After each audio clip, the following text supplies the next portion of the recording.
nene yango tolobi lelo tokobomba te, lelo tokobimisa, lelo tokolakisa nyonso oyo ebombani. Parce que makambo mokonzi ya mboka aza kosala même na pays étranger na étranger musu baza kokumisa mokonzi ya mboka na biso parce que makambo ebele eza kosaméliorer mais bino bozoloba te biso boye te. Et puis il faut respecter article 70. Mokonzi ya mboka na biso akolongola na pouvoir kaka mokolo oyo akosalisa élection po asala remise et reprise na président oyo akozala élu. C'est cette constitution. Alors, bon respecter pe yango bongo parce que ça fait partie de ma disposition. Bon, on a en 2028 na kati ya balangage na bino. Bonjour mesdames et messieurs, c'est moi, le Rwandais qui a appris le français à la télévision. Je vous salue, vous, les Congolais, tous les Congolais. Les Congolais de Kivu, partout. Je ne peux pas. Mais je vais vous dire une chose. Comme je donne le soutien aux Banyamulenge et les Tutsis du Nord et les Hutus du Nord parce que ce sont les rwandophones. Nous parlons les mêmes langues, mais ils sont les vrais Congolais comme vous. Attaque avec des drones. Arrêtez le massacre dans le... Non, le Seigneur est en train de vous confondre, vous les Rwandais. Mbote chers internautes, salam alaikum, ba Congolais à monde entier, merci de retrouver Bino Boye. Ça la kangai plaisir à consacrer, na remercier rapidement Junior Kapaya, Refé qui sombe. Ba Congolais, to fongola misu po, biso moko ba Congolais to betaka to lote to bisaka ba to zali ba Congolais mais to moni bandoki, miyibi, ba réfugiés biso to yamba na mboka oyo, ba komi ko bimela biso ba yanke de ville en ville ko yokana ko bengana ko futa bambongo ko tia bambongo en jeu. Pour ça la marche pour nous réclamer que bazali ba Congolais baza ko nyoko na bango ba boma bango mena bango ba boma biloko na bango pa tiseke di génocidaire ba traiter président so ndengona ba traiter assassin bazo ko traiter ye tribaliste. Alors les a parmi ba makamna na poni bena tolobela lelo et puis to ko bosana te ko s'attaquer na problème ya opposition ya pété pour to yebisa bino ke opposer ya pété bazali malgré moment oyo ba profiter ba bwa ke la biso Ebola oyo. Et pour empêcher d'abord les Congolais qui sont aux États-Unis qui ont équipe de football, na mondial. Donc, puisque les États-Unis ont accordé, ils ont accordé suite car il y a Ebola. Ebola, on a tout au coin na kata ki sasa oyo. Ebola ezala na 95 na Kikwit mais attaque à mon côté ezala détecté na Kinshasa. Awa biso tozana bato ba maîtrisaka virus ya Ebola. Mais tala ndenge ba dramatiser ngo, tala ndenge ba amplifier ngo, nani aza la base selon ba source. Oyo biso to vérifier to kutiki eza cop ya Macron na Kagame pona basenga mbongo na communauté internationale suite ya ba sanctions et les kebele. C'est à vérifier. Na tidibilité que bon confirmer mais ça vous devez vérifier parce que ezali information oyo ekomeli biso. Bozale bele pona Rolanda biso mama Yohane depuis Bruxelles merci parce que vous avez constaté na biso sa yo to éviter quoi. Na koko bosana te mama Inej Matope, mama Sharon Belix, il y a Ligue des jeunes à Belix, donc yopo Ozalakawana, to bosana te Jacques Mbuyamba, na le botana ye Mobimba sans oublier notre fils bien-aimé Gift Mbaki Mbuyamba. Donc Diogo Nabiso, bozale bele bolanda biso sala biso plaisir. Gelor nkumu ya bato diva mubi. Ozanga kate na kati ya masolo yo moko yebi ba Congolais ya bonne qualité wana na moni l'association plein donc au grand complet avec le président Junior Chimanga, le patriarche Pierre, pourquoi pas le Paul Sapo, ils étaient tous au rendez-vous et ça me fait du bien. Tarbanandarabiso, la Queen Soraya, Yabatu ya Maman Nabiso Jordan Lusamba, Kwete Dor Yepe, Azangakate, Vienangaï Tumba Collège à Maman Laurence, mention spéciale, l'appellation bien contrôlée, donc aux alara toujours un rendez-vous. Et pourquoi pas, Nicolette, moi, si à Pembe le parfum, des bonnes odeurs, ne peut pas manquer Narata Masolo. Bandeko, prophète Moïse Nengela Ebsi, Ngaïna Ebisa, Libota Moubimba, Yaba Congolais, surtout à bonne qualité, que Tokomi na virage, Yasuka, trimestre, Tikali, Ezali, déterminant. Alors, to sabela makasi, pour na mokonzamboka, puisque Banguna na etu, Sebisabino, que Bala, la rate, Pongina Moï, Boutumoï, Baza, comme ma stratégie, Nyonso, et surtout que Barata, qui Kuna Bango, oui, ngaki salama vendredi passé dans stade de Martyrs maintenant mbaloyo baye vers ba opposant ya pété Katumbi Kagame Kabila batie ba moyen pour na siko ko créer chaos ko déstabiliser Congo mais heureusement batongo bazanga na bango batu ebele ya ba leader yango ba mibenga kanzoka nde bazalaka populaire na ba réseaux sociaux mais na réalité totali bake sala cop na sala cinéma wana za suma ka tozongela te po mokili mombe monaki na yango bango bayebi ke niveau na bango yango na kasi côté message principal ya prophète Moïse Nengele en dehors ya mokonzi mboka photo sambela makasi pona ye alobi na yebisa bino lisusu boyeke humiliation eza koyela muchopi ya Kagame makasi humiliation kozala ya makasi ya mbaloyo et puis moto frappe bakozwa sur le plan militaire na bango moko bako comprendre te comment Congo ekoki kokoma na dimension boye puisque cop bango basalaki zaki lelo lobi mbasi babengani Chilombo na pouvoir yango koyoka ke discours ya ba opposant wana ya pete place basangani bamonaka makambo ba agression rwandaise te bakondanaka ba M23 te c'est pour vous montrer que bazali ensemble na bango. En plus ce qui est encore bizarre et puis grave bango baza ko se focaliser na président na biso nde bayebisi ba Congolais que to bondisa Chilombo nda longwa na pouvoir pour que Kagame na batu ne ba régner tozonga na colonisation bazol bomba na bango soute bango bayebisa bino que to condamner Rwanda te to condamner M23 te mais mutu faut to condamner matin midi soir rezali Tshisekedi nde mutu mabe balati kombo dictateur boyebi bino moko na kala bango babengaka ye elingi ya pamba président nommé Panté Placebo mais lelo bango nyonso bango kotiela bino makelele ke Tshisekedi akomi dictateur. Or soki Tshisekedi aki dictateur même na collège Boboto balingaki bakoma te balingaki basangana te donc bato balingaki bakufa soki toyaki ntango ya Kabila boyebi yango bien mais bomoni bino moko ke bato bazoganga dictateur mais dictateur atika bino bosangana na kati ya boîte ya sardine botia makelele na bino sans plaignant mais eza likambo nga na ye li na pokwa lelo te likambo nga na ye li na pokwa lelo naye koyebisa bakongole ke bondima likambo mokonzi ya mboka alobaka na bino ke banyamulenge bazali bandeko na biso mais botala bato président na biso officiellement atelemi ayebisi mokili mumba ke banyamulenge baa bandeko na biso mais banyamulenge wana nde baza kosala marche mutu moi mpona kovilipande président na biso mais balakisaka biso ezaleli na bango mokolo ovire koyaka basepelaka ntina Kigali balakisaka biso ke bazalaka bandeko na biso te babimisaka banzembo ovire atombe boyebi yango bien alors soki président na biso alobi kaka lelo ke baza bandeko na biso te monde entier bakokondane président na biso nde eloko bango balukaka ebima yango oki bakolobo président aza koassassine bango bobitu na bino moko na baminembo wana na bamboka na nyonso ya este ezala ya nord kivu to ya sud kivu bolingi mais soki nde bamboka na nyonso eza kaka banyamulenge bazalaka bango nde mutu baza kuna ebele seke bazalaka minorité te mais na mituni ndenge nini tribu moko soit etini moko ya Congo bango moko bakokokipe des provinces mbala moko et puis un peu partout mais baza komibenga minorité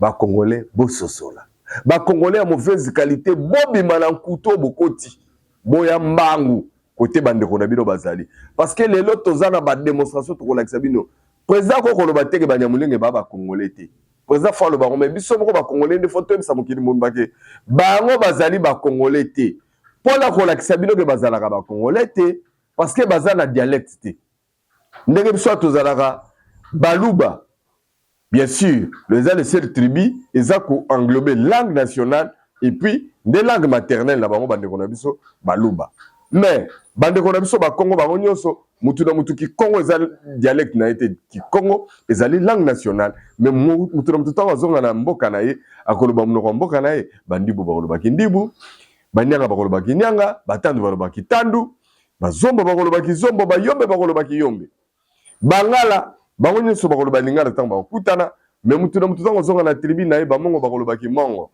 bangombe bakoloba kingombe bangbandi bakoloba kingbandi bangbaka bakoloba kingbaka bambrunza bakoloba kimbrunza ainsi de suite tango toyepa bandeko na biso bandunu idem kikongo leta ekoloba makuna mais kasi muyanza koloba kiyanzi suka nango mupenda koloba kipende suka nango mumbala koloba kimbala suka nango musuka koloba kisuku muyaka koloba kiyaka toyebani na mboka oyo tatokoleka na ndeko na biso ya Katanga bango nyonso bakoloba Swahili mais babembe bakoloba kibembe boyebi yango te bakarundu bakoloba kirundu bachoko bakoloba kichoko baluba kanti bakoloba kiluba ya lolo tolobaka kiluba kati donc langue communément bango nyonso bakoloba ezali Swahili.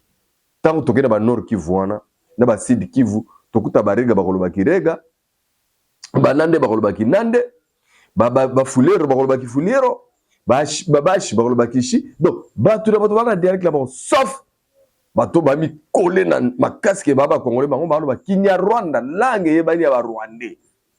Donc bango na kala babengaka bango ba réfugié lelo bozomona nyonso. Bakati émission bango bazalaki ba réfugié et biso ba congolais to benga bango en général bango nyonso Banyarwanda. Banyarwanda. Puisque pourquoi to bengi bango Banyarwanda? Pour baloba Kinyarwanda ne munoko na bango. Et le fait que baloba Kinyarwanda ce sont des Banyarwanda et non Banyamulenge. Mulenge ezali kombo ya ngomba na mboka na biso. Congolais toko samali suste. Po to moni bakomi ko luka babengi ba Rwandais na bango togelaka bango ba réfugiés ba sangani na ba ville moko boya monde. Ezala na ba New York, ezala na ba Washington, na ba Bruxelles, na ba Europe, par-ci par-là, na ba Canada, partout. Bakomi ko luka ba sangana, ba simba ba drapeau Congo. Je suis Congolais, je suis Congolais, je suis Congolais. Oh, noko. Oh, nazali Congolais, nazali moruba ya Congo central. Oh, monene to kangabino facilement.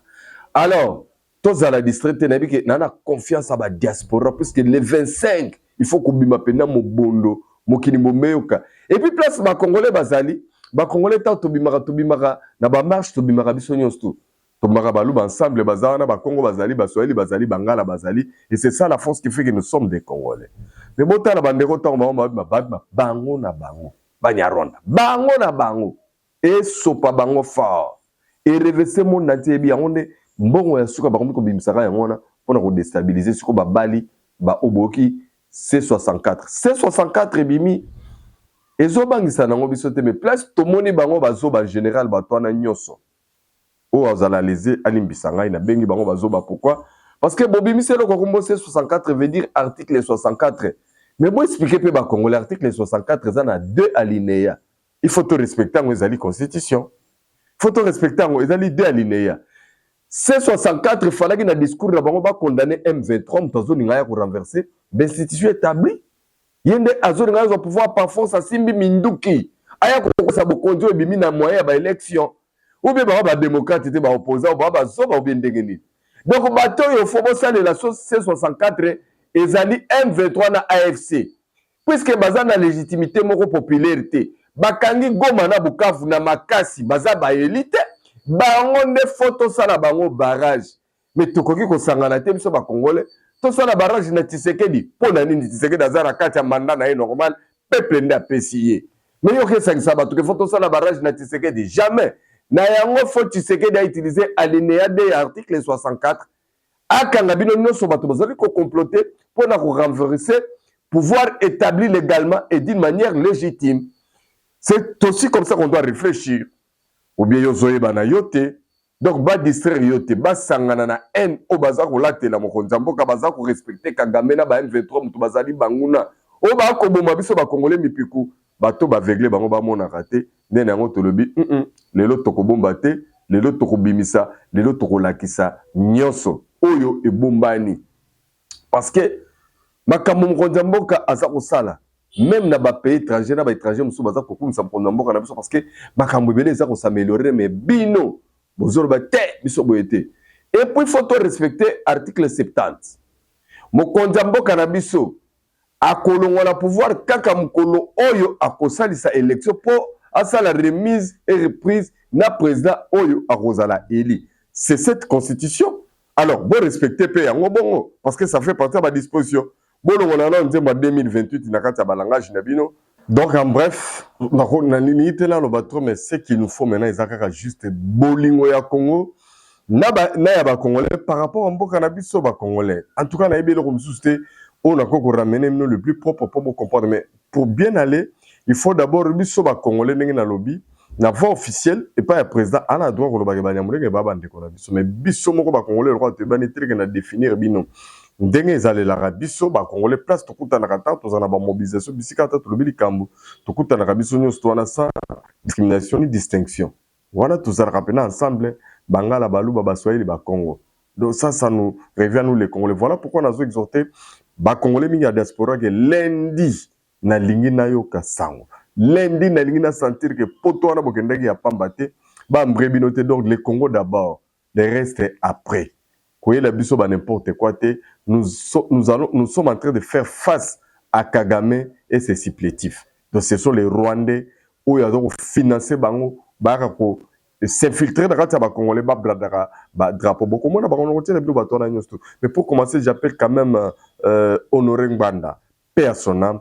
Aya ko betele biso puisque yende aza archiviste aza na histoire mais na kata speech nae aza ko poser na Moïse Nyarugabo question. Aya na document oyo eza ko lakisa bango d'une manière authentique qu'ils étaient des Congolais depuis la nuit des temps. Or, si on allait plus loin avec nos réflexions, ce que tu dois réfléchir autrement, très bien, na ramener bino na niveau pour comprendre tout simplement que ce qui biso ba Congolais, tu intérioriser bitumba oyo très bien en soi biso fondé tous pour récupérer Rwanda na Burundi et zonga ba province ya Congo. Et les Rwandais n'ont rien à prendre chez nous, ni être des Congolais, mais encore réclamer les terres qui nous appartiennent. Donc ce sont nos terres et Yawana Bomoni, Bawazalendo, Butuna Mo, Hidrola, Baebi, Bango bien, Bazako Tike na Bango, Tante. Alors Junior Kapaya, Tindika Biso, na Honoré Ngbanda, a expliqué Biso qui sont les Banyarwanda aujourd'hui, Bako Mibenga Banyamulenge, Congolais pendant qu'ils étaient des réfugiés autofongolais là qui m'a beaucoup. Tindika Congolais va comprendre la réalité. Une question clé à Moïse Nyarugabo et à tous les autres Banyarwanda. Je voudrais qu'au travers de ces questions clés, qu'ils nous fournissent des documents qui pourraient définitivement mettre fin au débat idiot qu'ils ont provoqué. Première question. Parce que vous répétez à qui veut vous entendre que vous êtes Tutsi du Congo avant même l'arrivée des explorateurs européens et avant la constitution de l'État indépendant du Congo en 1885. Je vous demande alors de nous produire un seul document, parmi les nombreuses archives coloniales belges qui existent, qui ont recensé toutes les ethnies du Congo belge. Je vous demande de produire un document dans lequel on signale clairement la présence d'une ethnie Tutsi ou Hutu sur le territoire congolais. Pour ma part, je vais vous citer 4 documents de référence qui prouvent le contraire. Le premier document, c'est la toute première carte de l'ethnographie du Congo belge qui a été élaborée en 1910 par le référendaire Muller Ladersou. Cette carte ne signale nulle part les ethnies Hutu ou Tutsi. Deuxième document, c'est le document produit par l'archiviste belge Van der Hoed, qui a publié dans une édition de 1939 des documents relatifs à l'ancien Kivu de 1870 à 1918. Ces documents reprennent toutes les 16 tribus de l'ancien Kivu. Baoloolo, Balembe, Baande, Bagoma, Babwari, Babove, Babembe, Bavira, Bafuliro, Bashi, Bauvu, Baounde, Wanyanga, Bashu, Baswaga et Bahama. Et comme vous pouvez le constater, il n'y a pas dans cette liste ni la tribu Tutsi, ni la tribu Hutu. Troisième document, c'est celui de Gaston Derinderen, professeur à l'Institut universitaire des territoires d'outre-mer. Il a publié la classe du Congo belge et du Rwanda-Burundi. Cette carte a situé toutes les limites de toutes les ethnies du Congo belge. Là aussi, les ethnies Tutsi et Hutu n'y figurent pas. Et quatrième document, c'est la même carte du professeur Gaston Derinderen qui a été corrigée et publiée par le vice-gouverneur du Congo belge, Gaston Heinen. Cette carte ne reprend pas non plus les tribus Tutsi et Hutu. Alors, je demande alors à Moïse Nyarugabo et à Zarias Roubera de nous produire un seul document d'archives ou d'histoire où on a recensé les tribus Tutsi et Hutu au Congo avant ou pendant l'époque coloniale.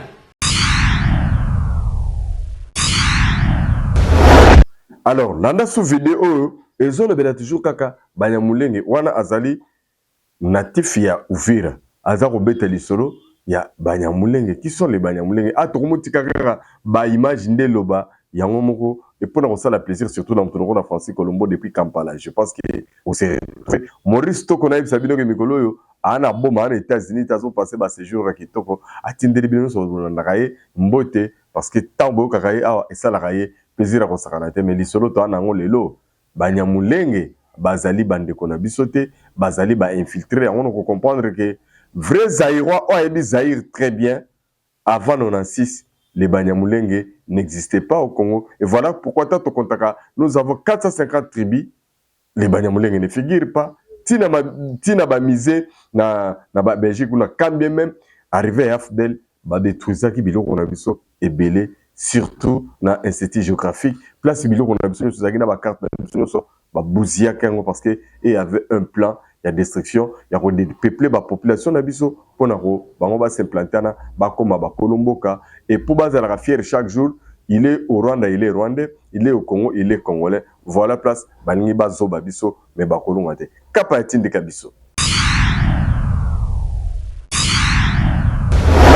Et tous les tribus qui sont à l'est, nous devons mourir pour que les Tutsis prennent notre terre. Et c'est ça le problème pour moi. En 1959, ONU Motu Aji, un réfugié rwandais, a installé un site. Il y a Lemera, Mulenge, et il y a Katogo. Mulenge et Zali, na zone, il y a Uvira au nord. Le haut commissaire aux réfugiés, Abimisaki, communiqué adressé aux réfugiés rwandais de Lemera, de Mulenge et de Katogo.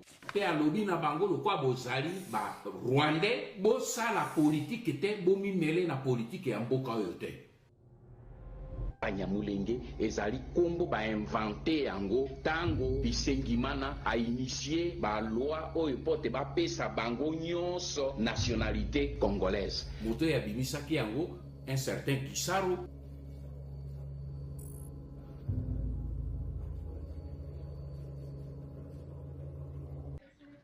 Mulenge, qui est une montagne qui entoure le village qu'on appelle Ibutumba. Chez moi, je suis Mutumba. Ibutumba, c'est à Mulenge. C'est l'un des villages qui sont à Mulenge. Maintenant, on a des Tutsis qui s'appellent Banyamulenge, qui signifie le propriétaire de Mulenge. Alors, bateau wana isika bakeko tia bango na koline ya Mulenge, baye babibi soto komi ba Banyamulenge. Banyamulenge. Kesho watoto yabo batambia batoto yetu no hapa ni kwetu. Si ndo Banyamulenge, Mulenge ni yetu. Ce vocable Banyamulenge, ce n'est pas un vocable congolais. Parce que chez nous, toutes les ethnies ne portent jamais le nom du lieu, mais portent le nom de la langue. Moi, je suis de la tribu Mbandi parce que je parle Mbandi. Un Mongo parle le Kimongo. Un Mokongo parle le Kikongo. Un Muluba parle le Chiluba. Parce que nous étions des peuples semi-nomades. Si vous allez dans la région de l'Est, vous verrez que les Nandé parlent le Kinandé, les Barega parlent le Rega, sauf les Banyamulenge. Na 1981, Banyamulenge baye kokoma mokanda na secrétaire général ya ONU. Pona ko protester ndenge nini comité central ya MPR abotoli bango nationalité na bango. Les Banyarwanda qui ont écrit cette lettre, kuna balobi bango bate ba population originaire du Rwanda au Zaïre. Balobi boye.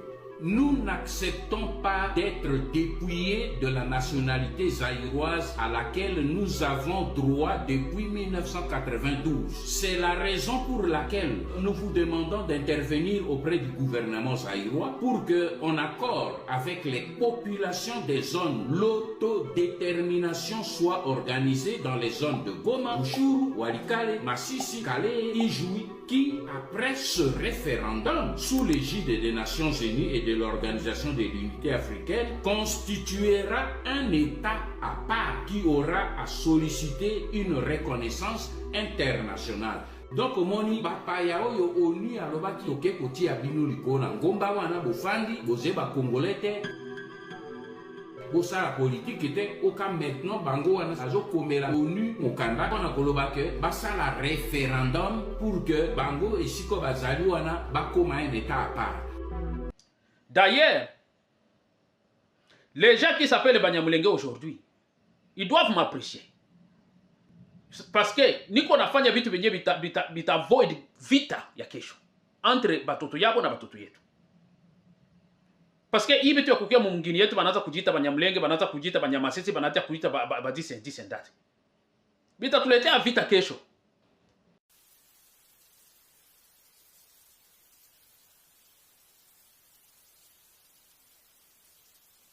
Kesho watoto yabo batambia batoto yetu no, hapa ni kwetu. Si ndo Banyamulenge, Mulenge ni yetu. Batoto yetu na batasema hapana. Mulenge ni yetu, iko mkolektivite ya Bafulero. Kisha batoto ya Batusi batambia batoto ya Bafulero. Mais pourquoi si ndo Banyamulenge? Tutakuwa Banyamulenge aye kisha Mulenge kwa ya Bafulero. To remonter na histoire ni amboka na biso.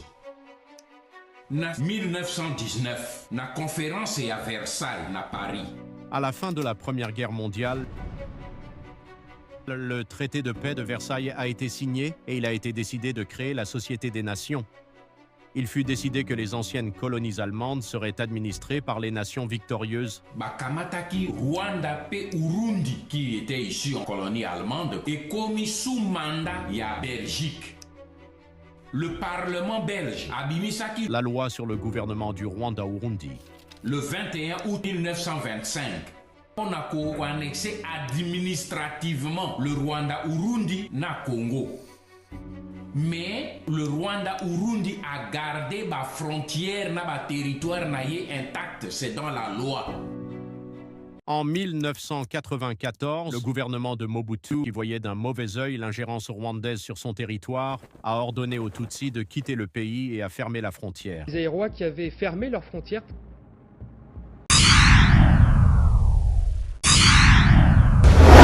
Sima ya Banyamulenge na suka na ngai na kozongisela bino Rwandais oyo ye moko aza koloba vérité aza komindima ndenge nini na s'infiltraki na kati ya Congolais Congolais ya Banyamulenge ye Rwandais na t-shirt na bango ya drapeau na bango basimbi drapeau na biso ya Congo. Voilà pourquoi on a dit que drapeau qui couleur nango eza nango kitoko, ça nous va.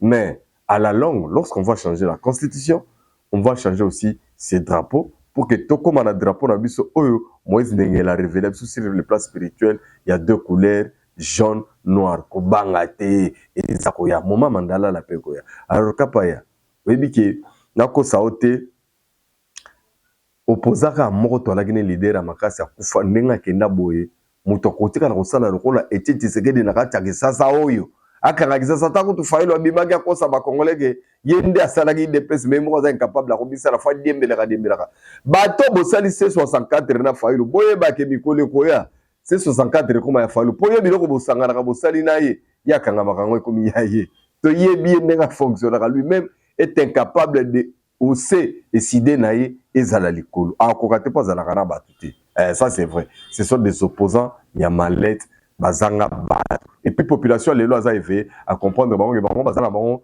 bazo travailler pour na Kagame, bango na bambongo et tout ce qui va avec. C'est ça leur leitmotiv. Alors, Kapa s'il te plaît, Tindika biso batala na démonstration, il y a qui était Etienne Tshisekedi, est-ce qu'il y a un opposant aujourd'hui qui peut égaler à Etienne Tshisekedi à Tamoko Azalite. Alors Tindika Bayoka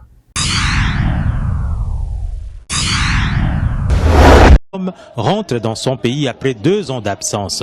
Le retour de Tshisekedi intervient à une période très cruciale distante d'une quinzaine de kilomètres. Tshisekedi à Kinshasa, un sujet qui va alimenter les salons des partis politiques dans les perspectives de la fin du mandat du président Kabila. L'UDPS évoque que Larry va tout décider. Le président de l'UDPS s'adressera à ses sympathisants le dimanche 31 juillet 2016 au cours d'un grand... Les membres de l'UDPS ont atteint les boulevards du 30 juin avec des chants hostiles au pouvoir. Alerte.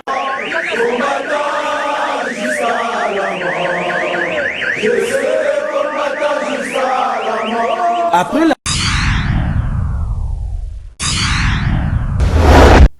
Fayulu azoko sabatuki azalaka na Tshisekedi mutaka tombola Tshisekedi na IDPS oui mais Tshisekedi avant ko falo bangiso IDPS c'est comme na pouvoir faut ko changer constitution.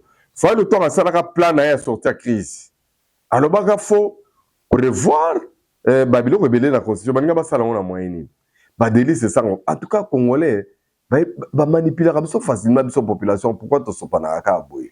Pour moi je vous dis hein ba kosipe ba kosami makasi. Kapaya tindika lisusu bayoka rwandais waza ko avouer mais c'est moi na mboka moko mutu susu wasali bino intervention po na kobimisa nyonso ezaki na mutakala turubai na bino ekoma na posa parce que Tshisekedi azali ya Nzambe Félix Fachi Beto bakoko kayote alors kapa tindika batutu ba mona ba comprendre où on va.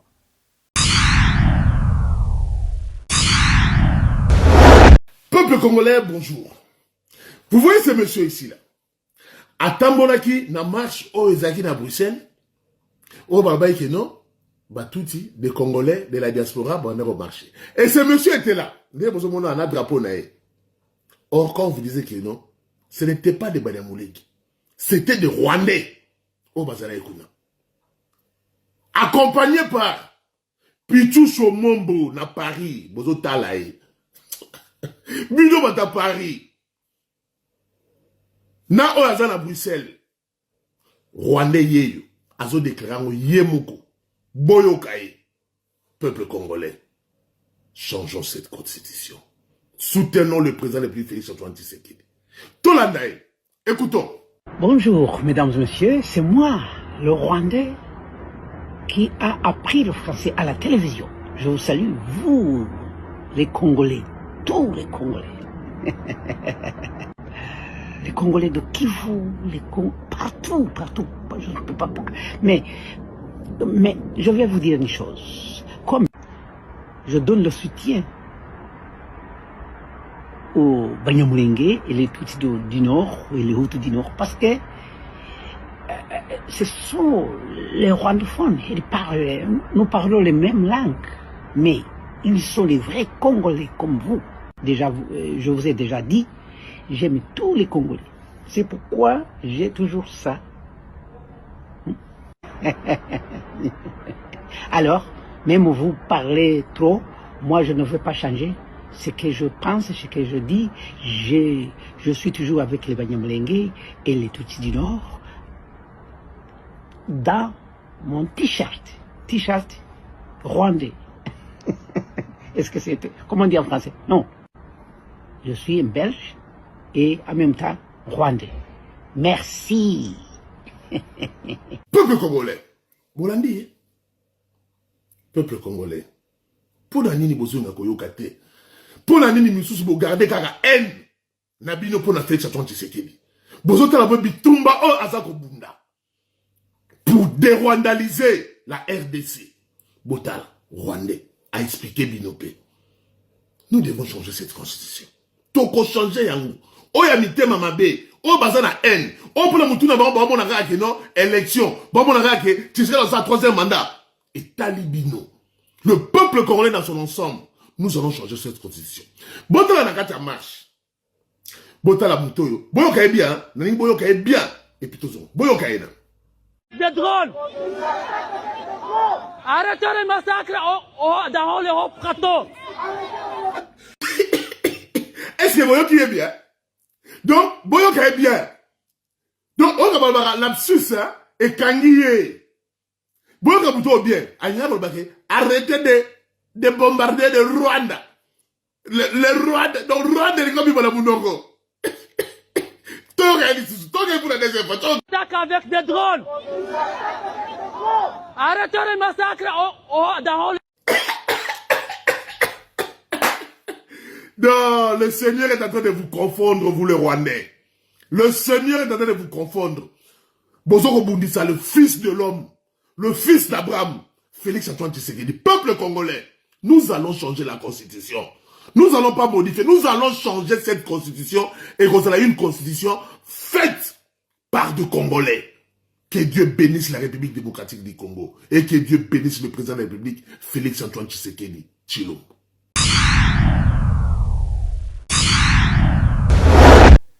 Merci beaucoup ndenge bozalaki ebele mpona kolanda biso totondi bino botondi me bandeko bacongolais baa na diaspora tuna poto boyaka ndenge boyaka na baconcert mpona kosepela mpona baartiste mais cette fois-ci boya mpona likambo ya Congo oyo banguna bakomi kotambola na elongi na biso na drapeau na biso mais bango baa baétranger baloba monoko na bango eza Kinyarwanda baza Banyarwanda mais babatamaka baa bacongolais cette fois-ci bakolonga te tozana bino ensemble bokultiver d'abord le bolingo ya Congo na ya bacongolais pour que bango bazwa espace te basomba pe biso te tokoma bamukala na bango to banda kolobela bango jamais wana bakolonga te biso totiki bino na maboko ya Nzambe puis toza kobanza te malgré bola mais équipe na biso ya football ezali autorisé ekende ko assister le 17 juin na stade puisque ba supporters na biso bile bakoko kende te na équipe animation bakoko kende te ka pona Ebola. Alors Titi Chibasu yom toza kuna ba congolais à bonne qualité tout ba en États-Unis bino nyonso bo se mobiliser comme un seul homme bozala na match wana bokota match wana bozala mobola ta couleur nationale pour équipe wana Munyamulenga koyate na musique Banyamulenge bakoyate Banyamulenge tobi bango bakaka na ba institution na armée de côté ba monela po bazo biso mabele mais pona yango bakolonga te. Merci na yo Junior Kapaya. Merci na Mama Yohan depuis Bruxelles, merci na Rifé qui sombe, merci na Nicolette, moi ça peut même merci na Velanga Tumba Kolesha, ya Mama Laurence, merci na Yemoko, Gelor Nkumu, ya batu diva mubi, Alanda Landa a continué kolanda biso kaka Jacques Mbuyamba na Chypre na Bosani Binote, Gift Mbaki mona na biso, Gift Mbaki Mbuyamba toujours, tebi ki yope Ozali, alors Rocher Bouya depuis Canada, na Bosani Ote, Zalayo, bon mobiliser bateau, tout qui est bango tante, mais Nzambe le rôle à quoi accompagner, tout profiter d'un moment oyo. Oh, monsieur, après, c'est des choses, mais le reste, Tozana bango, maele. Kolo, abate la bino, abate la paix, mabota na bino, bye bye.